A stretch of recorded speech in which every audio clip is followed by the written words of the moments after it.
بسم اللہ الرحمن الرحیم۔ السلام علیکم۔ سین سٹوری کے دیکھنے والوں کو خوش آمدید۔ دوستو، اگر آپ نے ہمارے چینل سین سٹوری کو سبسکرائب نہیں کیا تو سبسکرائب کر لے، شکریہ۔ میری جٹھانی اپنی اکلوتی بیٹی کو ہر وقت کمرے میں بند رکھتی اور کسی کو اس کے کمرے میں جانے نہ دیتی۔ میں نے اسے دیکھا نہیں تھا، مجھے جٹھانی پر شک ہوا تو ایک روز اس کے گھر میں نکلتے ہی چوری چھپے اس کمرے میں گئی جہاں جٹھانی کی بیٹی تھی، مگر اندر نظر پڑتے ہی میرے رونگٹے کھڑے ہو گئے، کیونکہ وہ تو میں نے دنیا میں کئی رازوں سے پردہ اٹھتے دیکھا تھا۔ زندگی تو ہوتی ہی راز ہی، ہر قدم پر ایک نیا راز کھلتا ہے، مگر اس دن مجھے لگا جیسے وہ کوئی راز نہیں بلکہ ایک طوفان ہو جس پر پردہ اٹھتے ہی میرے خاندان کی تباہی لکھی تھی۔ مگر حقیقت تو یہ تھی کہ میں نے خود پر پردہ اٹھایا، خود اپنے ہاتھوں اس طوفان کو آزاد کیا تھا۔ اپنے گھر کو، اپنے خاندان کو اس کی راہ میں دیکھا تو مجھے سمجھ نہیں آ رہا تھا کہ میں کیا کروں، کس طرح اس راز کو دوبارہ راز کی شکل دے سکوں، وہ پردہ گراؤں کیسے جس کے اٹھنے سے بہت کچھ خراب ہونا تھا۔ میں پتھر بن چکی تھی، میرے ذہن پر لاکھوں سوالات کا بوجھ تھا، عجیب کیفیت طاری تھی، سمجھ نہیں آ رہا تھا کہ کیا کروں اور کیا نہ کروں۔ ابھی میں اس کا حل نکالتی جب دروازے پر دستک ہونے لگی۔ میرا دل کانپ گیا کیونکہ مجھے پتا تھا کہ آنے والا کون ہے، لیکن دروازہ کھولتے ہی میرے قدموں سے زمین کھسکی، کیونکہ وہاں میرے والد اسکول میں ٹیچر تھے اور ہمارا شمار سفید پوش لوگوں میں ہوتا ہے۔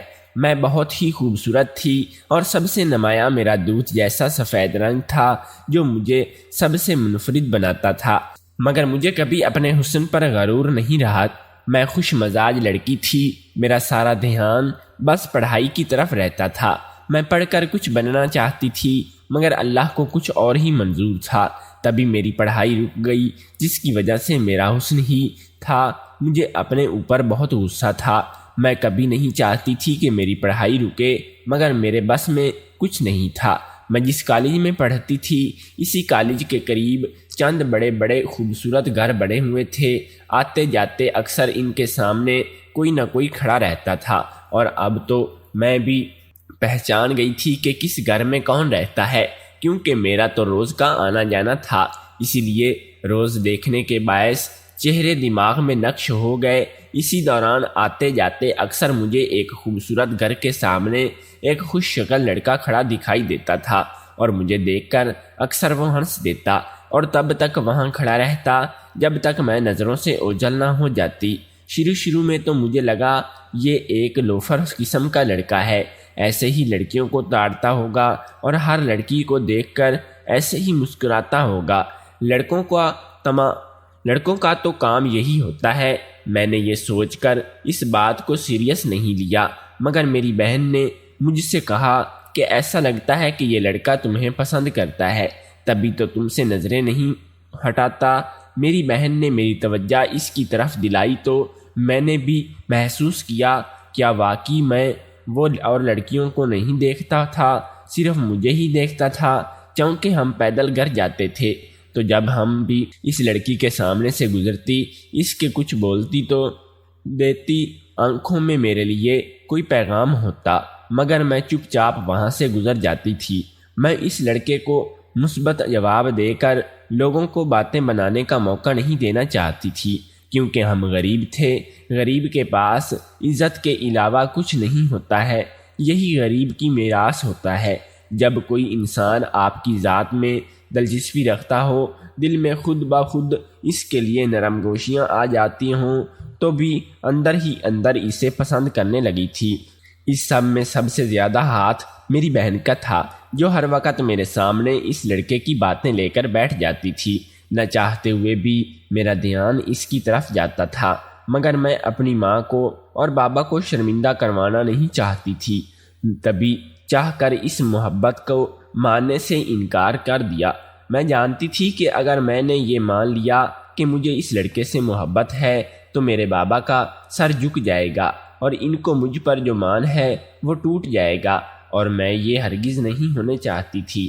دوسری طرف ان لوگوں کا تعلق خوشحال گھرانے سے لگتا تھا۔ ان کا گھر سے ہی پتہ چلتا تھا کہ وہ کسی کافی پیسے والے لوگ ہیں۔ اور ایک بات میرے ذہن میں ضرور تھی کہ اگر یہ لڑکا میرے ساتھ سچا ہے تو اپنے گھر والوں کو رشتے کے لیے بھیجے گا، اگر سچا نہیں ہے تو خاموشی سے راستہ بدل دے گا۔ کافی دن یوں ہی گزر گئے مگر اس کی طرف سے کوئی نہیں آیا۔ گھر میں اچانک میری شادی کی بات چلنے لگی۔ اب جب کوئی بات شادی کے متعلق ہوتی میرا ڈر خوف سے لرز جاتا تھا۔ مجھے اس سے محبت ہو چکی تھی، وہ اگر نظر نہ آتا تو دل گھبراتا تھا۔ میں کئی بار رو چکی تھی، اگر اس نے کسی کو نہ بھیجا تو میں کیا کروں، کیسے اس اپنے دل کو سمجھاؤں گی۔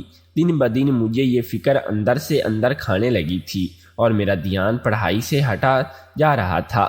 مگر ایک روز وہ لڑکا میرے پیچھے میرے گھر تک آ گیا، جس پر میں بہت ہی خوف زدہ ہو گئی۔ اگر والد صاحب نے یا جس محلے کے لوگوں نے اسے میرا پیچھا کرتے ہوئے دیکھا تو قیامت آ جائے گی، مگر صد شکر کہ اس وقت وہاں پر کوئی نہیں تھا۔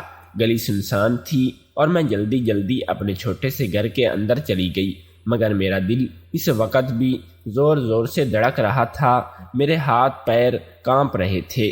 پہلی بار مجھے اس لڑکے سے خوف محسوس ہوا تھا کہ وہ میرے گھر تک آ گیا تھا۔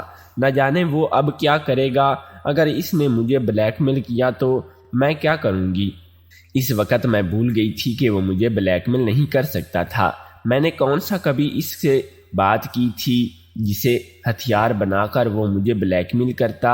اسی سوچ میں میری رات گزری تھی اور ایک لمحے کے لیے بھی میری آنکھوں میں نیند اتری تھی، مگر میں بہت حیران ہو گئی جب اگلے دن اس لڑکے کے گھر والے میرے لیے رشتہ لے کر آئے گئے۔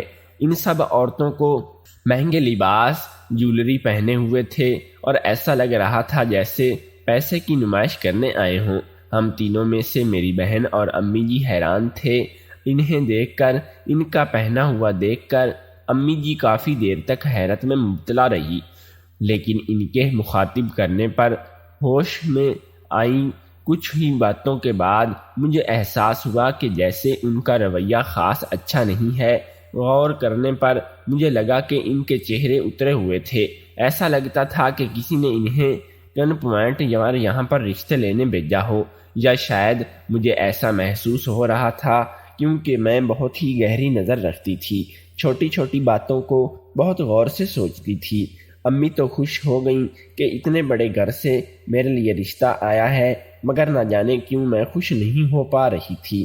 شاید اسی لڑکے کے گھر والوں کو دیکھ کر کچھ وہم وسوسے میرے دل میں بیٹھ گئے تھے۔ مجھے یہ لوگ صحیح نہیں لگ رہے تھے، مگر کہتے ہیں نا کہ رشتے آسمانوں پر بنتے ہیں۔ رشتہ اچھا تھا۔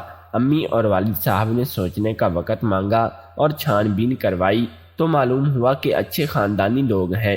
والد صاحب اس رشتے کے لیے راضی ہو گئے تھے اور امی سے کہا کہ بار بار ایسے رشتے گھر میں بیٹھے نہیں آتے، اس رشتے کو انکار کرنا کفران نعمت ہے۔ میری بیٹی، میری شہزادی وہاں بہت خوش رہے گی۔ والد صاحب اور امی کو رشتہ مناسب لگا اور ہاں بول دیا۔ تبھی مجھے معلوم ہوا کہ لڑکے کا نام کیا ہے۔ یوں ان کے گھر والے آئے اور ہمارا چٹ منگنی پٹ بیا والا معاملہ ہو گیا۔ اس دوران مجھے ان کے گھر والوں کا رویہ صحیح نہیں لگا تھا۔ شادی کی تمام رسموں کے دوران سب کھینچے اور بیزار سے نظر آئے تھے۔ ایسا لگتا تھا کہ ان سب کو ہماری شادی میں کوئی دلچسپی نہیں تھی۔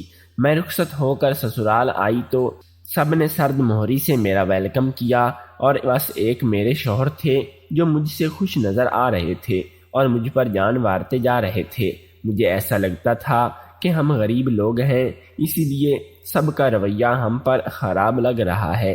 اتنا تو میں جانتی تھی کہ میرے شوہر مجھے پسند کرتے ہیں، مگر اس حد تک پسند کرتے ہیں کہ مجھے علم نہیں تھا کہ وہ مجھ سے محبت کرتے تھے، اور ان کی محبت پا کر میں خود کو خوش نصیب سمجھنے لگی تھی۔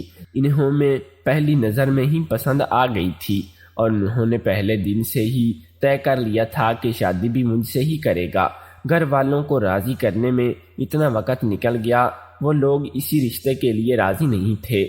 اب بھی میرے گھر والے اس شادی سے خوش نہیں ہیں۔ وہ میری شادی میری بھابھی کی بہن سے کروانا چاہتے تھے، مگر مجھے تم پسند آ گئی تھی۔ بھابھی کی بہن مجھے پسند کرتی تھی اور بھابھی نے بغیر مجھ سے پوچھے بہن کو دلاسا دیا ہوا تھا کہ میری شادی اس سے کروائے گی۔ اب بھابھی غصے سے پاگل ہو رہی تھی تو ادھر ان کی بہن ان سے ناراض تھی، مگر اس میں میرا تو کوئی قصور نہیں تھا۔ میں نے تو کبھی بھابھی کی بہن کو کوئی ایسی آس نہیں دلائی تھی، وہ خود سے ہی فرض کر بیٹھی ہیں۔ میری شادی اس سے ہو گئی، اب تم کو ان لوگوں کا رویہ میری خاطر برداشت کرنا ہوگا۔ مجھے یقین ہے کہ تم سب کے دل جیت جاؤ گی۔ وہ آرام سے مجھے سب کچھ سمجھا رہا تھا۔ اس کی آنکھوں میں میرے لیے محبت ہی محبت تھی، اور میں نے بھی دل میں طے کر لیا تھا کہ میرے پیار محبت سے سب کے دل جیت لوں گی۔ اور مگر مجھے معلوم نہیں تھا کہ اس گھر کے لوگ کے اندر دل کی جگہ پتھر جوستے ہیں، اور میرا پیار خدمات جی حضوری کچھ کام نہیں آیا۔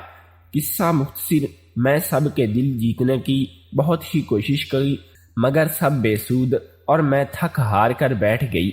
جب کوئی مجھ سے بات کرنے کو تیار ہی نہیں تھا تو میں کیسے ان کو راضی کرتی۔ اس گھر میں سب سے زیادہ میرے ساتھ خراب رویہ میری جیٹھانی اور جیٹھ کا ہوتا تھا، کیونکہ جیٹھانی کو اپنی بہن اپنے دیور یعنی کہ میرے شوہر کے لیے لانے تھے، اور جیٹھ کو اپنے سے کمتر لوگ پسند نہیں تھے، تبھی وہ مجھے پسند نہیں کرتا تھا۔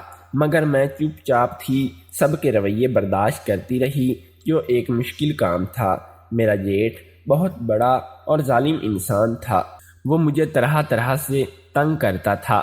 آتے جاتے میرا ہاتھ پکڑ لیتا، اشارے بازیاں کرتا۔ میں نئی نویلی دلہن تھی، بہت ڈرتی تھی، کسی کو جیٹھ کی شکایت بھی نہیں لگا سکتی تھی۔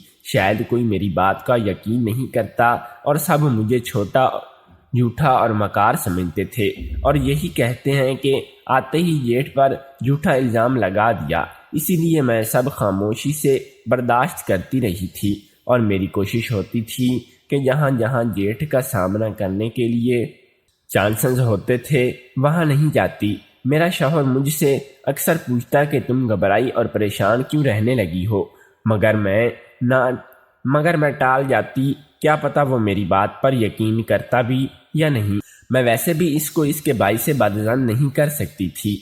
میری جیٹھانی پر بھی ہر وقت مجھے جلی کٹی سناتی رہتی تھی، مگر میں خاموشی سے سب کے ظلم سہتی رہی۔ صرف اپنے شوہر کی محبت نے مجھے مجبور کیا تھا۔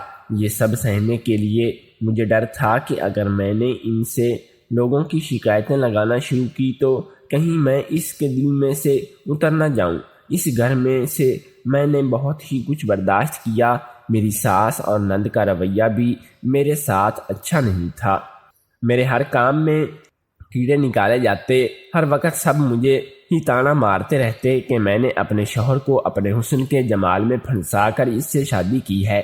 یہ بات مجھے بہت تکلیف دیتی تھی، مگر اتنی تکلیف مجھے لوگوں کی باتوں سے نہیں ہوتی تھی جتنا جیٹھ کے رویے سے۔ اس کی جسارت بڑھتی ہی جا رہی تھی۔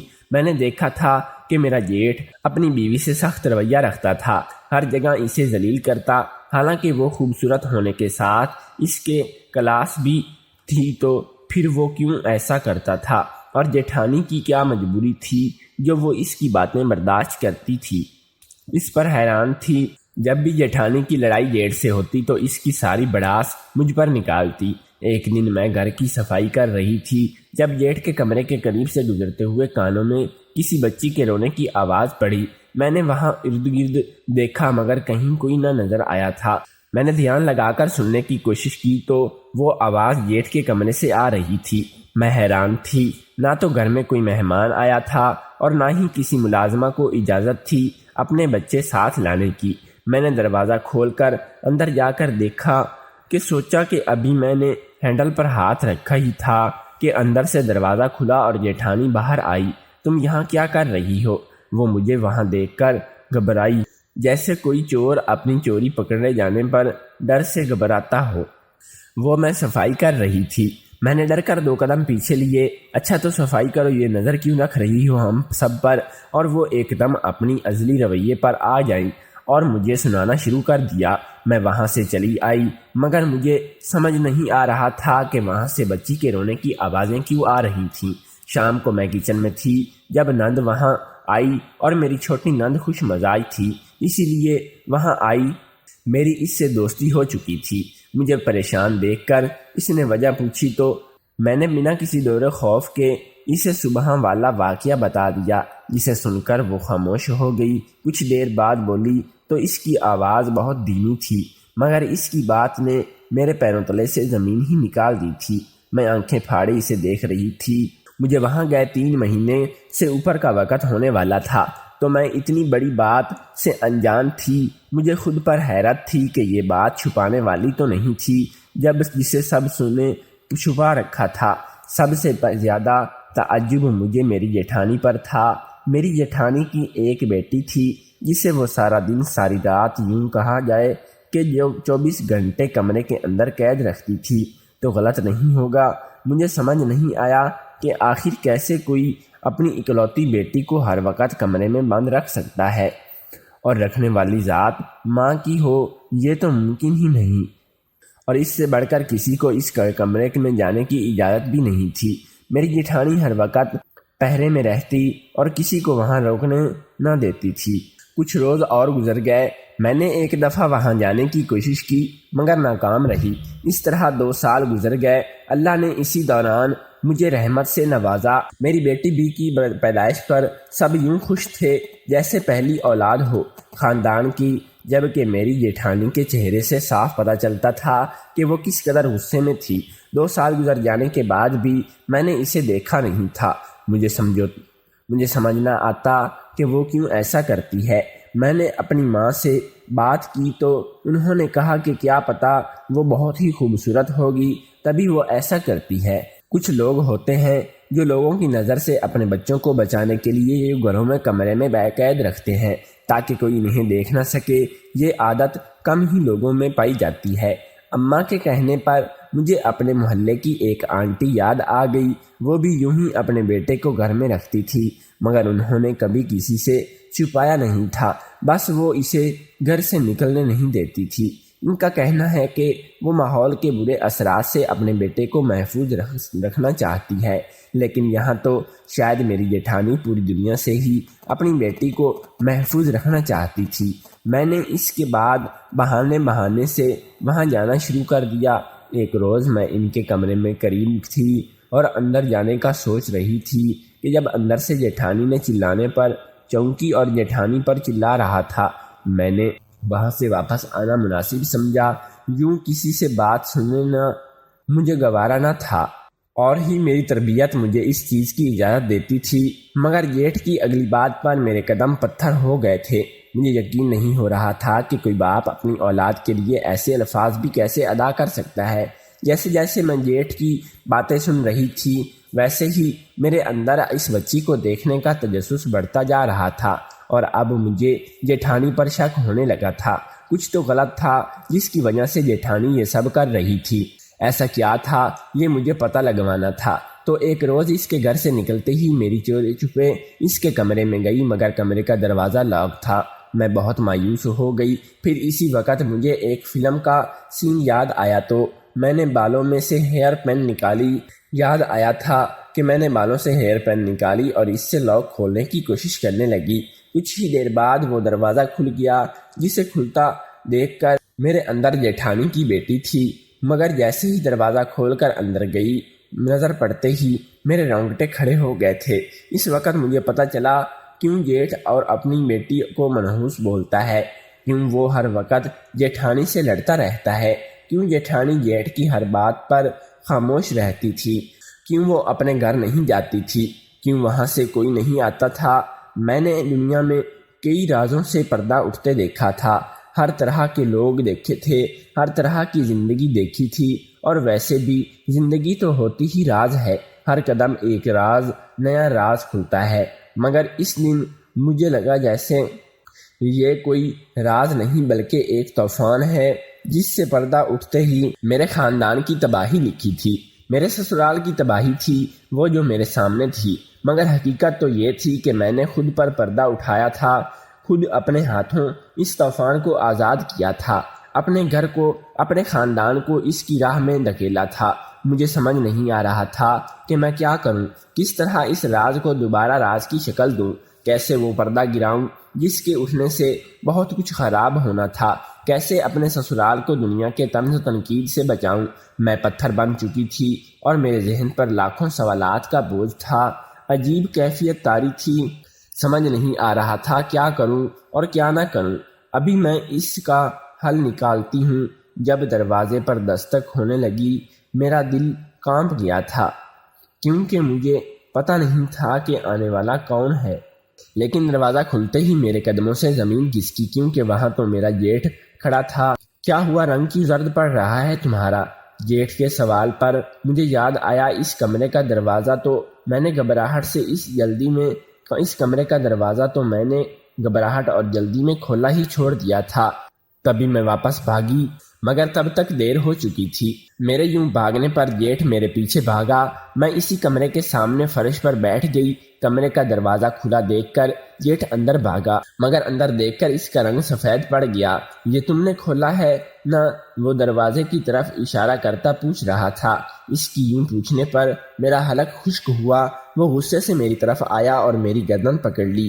تمہاری ہمت کیسے ہوئی ہمارے کمرے کا دروازہ کھولنے کی؟ وہ گردن پر دباؤ ڈالتا غصے سے چلا رہا تھا۔ مجھے لگا کہ میری سانس اکڑ جائے گی، آنکھوں کے آگے اندھیرا چھانے لگا اور اس سے پہلے میرے سانس رکتا جب کسی نے پیچھے سے جیٹھ کو کھینچا۔ اتنی اچانک استاد پر جیٹھ کا بیلنس نہ رہا اور وہ کچھ دور گرا۔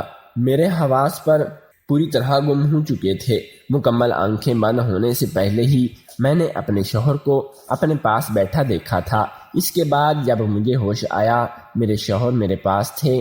میں نے اٹھنا چاہا تو اس نے مجھے بیٹھنے میں مدد کی۔ میں شرمندہ ہوں، میں نے دکھ سے سر جھکاتے ہوئے۔ تمہارے شرمندہ ہونے سے کیا ہوگا؟ شوہر کے لہجے میں پہلی بار سختی تھی اور وہ سب کیا تھا اور ان کی بیٹی؟ میں نے الجھن سے پوچھا۔